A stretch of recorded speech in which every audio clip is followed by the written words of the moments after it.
Okay, this is our first video, and the video is on a strange subject, doing nothing. And I first got the distinction from Eli Goldratts' satellite program, and he said in the factory, when you're not working on a constraint, you should be sitting doing nothing and waiting for work. It's much better, because when the work comes, you need to do it quickly. Same thing applies. I'm going to show you a video in a second from La Vita è Bella. It's a bit of a comedy one. Comportamento, l'attesa, fermo così. Cameriere, sì, ritorno, comportamento d'attesa. Cameriere, sì, tu, ritorno, pum. Cameriere, sì, ritorno, tu, pum. Cameriere, sì, ritorno, tu. Vabbè, ma che chiamano tutti i mezzi? Ci saranno altri camerieri, no? Perché sono solo. Se no. But the same thing applies to when we are in the restaurant. You need to be able to respond extremely quickly to a customer's request.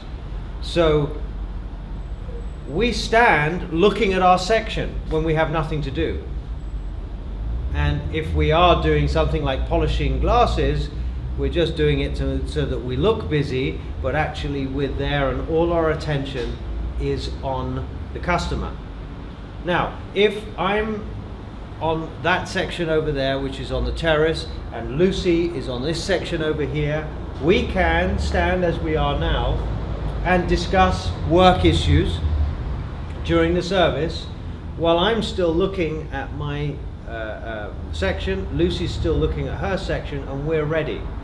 So customers don't like it when we hover around their tables, but we need to be ready to act, and act quickly. Yeah. What I see a lot of time, if I could borrow Lucy for a second, is people just standing there chatting to each other like this, and there's customers behind them waving their hands looking for service, and that's just really crap, and it must never ever happen in this establishment. Any comments? Agree, I disagree? think that's really right. Yeah. Yes. Makes a lot of sense. Otherwise, as well, Yeah, you're just going everywhere, and it's much better to focus. It does seem counterintuitive though, because we're always thinking, oh, I must be busy, must be doing something, so it's a bit of a change of mind. It's a complete mindset change.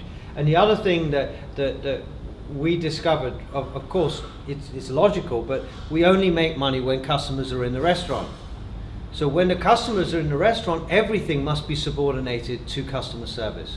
So we don't do admin works, even if it's small little admin roles, unless we can do it while we're standing there watching the customers. But the only thing I can think of is polishing cutlery, polishing glasses, and so on and so forth.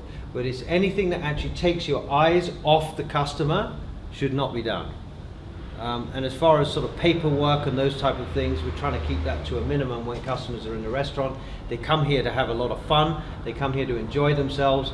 Anything to do with paperwork, office admin, reminds them of where they came from. Yeah? And we want to keep that away from them and create a wonderful experience. And to confirm and what we've been saying before, we are always trying to get above expectation experience for the customer. Yeah? Anything else? No? But as Alistair's quite rightly said, it's going to be a really difficult mindset shift for most people who've worked in this business for a long time.